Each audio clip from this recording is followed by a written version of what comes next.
ये रही हमारी एग्जांपल नंबर 8.7 जिसमें वो कहता है a program to toggle all the bits of port B continuously, यानी कि आपने क्या करना, वही काम जो हम पीछे करते आ रहे हैं, एक ऐसा प्रोग्राम लिखना है जिसमें पोर्ट बी की सारी बिट्स जो है वो टॉगल करती जाए, मतलब कि एलईडीज जो है वो कभी इवन ब्लिंक करे और कभी अपनी ऑड ब्लिंक करे, ठीक है, विद अ 100 मिलीसेकंड डिले। जो नई देखने को चीज़ मिली है वो है 100 मिलीसेकंड का डिले। स्टूडेंट आगे क्या था जी, आगे आपकी जो आंख थी वो उस डिले को ऑब्जर्व नहीं थी कर पाती, मतलब कि जिस लिहाज से वो ब्लिंकिंग होती थी आप उसको ऑब्जर्व ही नहीं थे कर पाते कि क्या ये ब्लिंक कर भी रही है कि नहीं। लेकिन इससे आप डिले डालने की मदद से क्या कर सकते हो, ऑब्जर्व कर सकते हो। आगे वो कहता है ज्यूम करो कि आपका जो सिस्टम है वो 8 मेगाहर्ट्ज की फ्रीक्वेंसी पे वर्क कर रहा है। तो स्टूडेंट्स डिले डालने के लिए हमें एक फंक्शन का इस्तेमाल करना पड़ता है, उसको अदरवाइज तो आपको वाइड के साथ सारा बयान करना पड़ेगा। देसी तरीके की बात करूं तो अगर आप कह लो कि आते हो बुक के लिहाज से कोडिंग की मदद से, तो कोडिंग की मदद में जैसे आप हैशटैग इंक्लूड अपने पास avr/io.h था, वैसे ही डिले के लिए होता है हैशटैग इंक्लूड util/delay.h, ठीक है। आप यूटिल को इस तरह से याद रख सकते हो अनटिल, यानी कि अनटिल मतलब कि आप जरा इंतजार करो, अनटिल का यही मतलब होता है यहां तक के, अनटिल का मतलब होता है यहां तक के। आप इसको इस तरह से याद रख सकते हो कि मतलब कि डिले अगर डलवाना है तो मैं उस बंदे को कुछ यूं कह रहा हूं यहां तक के भाई अभी रुक जा, ठीक है, ये कहने का मतलब है।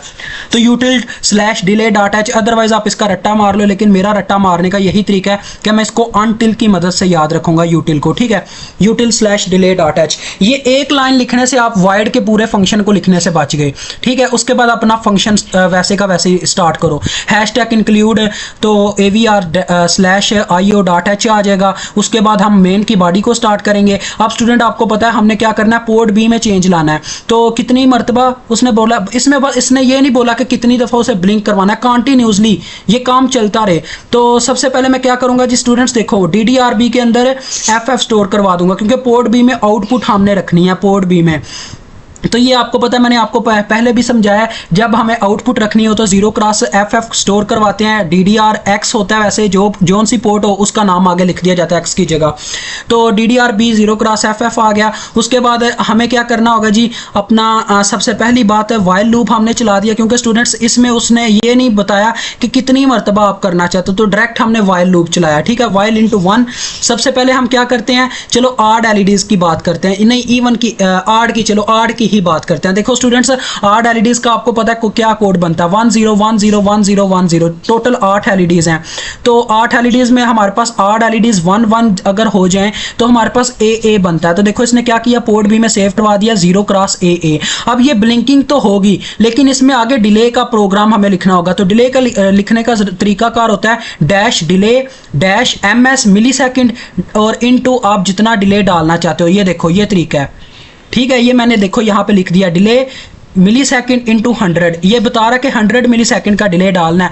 अब हम पोर्ट बी को 0x55 करेंगे, अब हम इवन एलईडीज को ऑन करेंगे, ठीक है जी।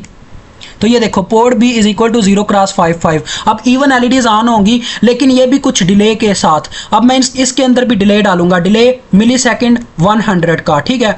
उसके बाद देखो स्टूडेंट्स बॉडी ऑफ हो गई और रिटर्न 0 और आपका बस ये प्रोग्राम डन हो गया। बस इतना सा आपका ये प्रोग्राम है। और ये देखो नीचे दिखा भी रहा है कि 100 मिलीसेकंड का डिले आएगा, फिर 200 मिलीसेकंड पे दोबारा आपकी एलईडीज ये वाली ऑन होंगी, फिर दूसरी, फिर ये सारा डिले दिखा रहा है डिजिटल ऑसिलोस्कोप पे, ठीक है।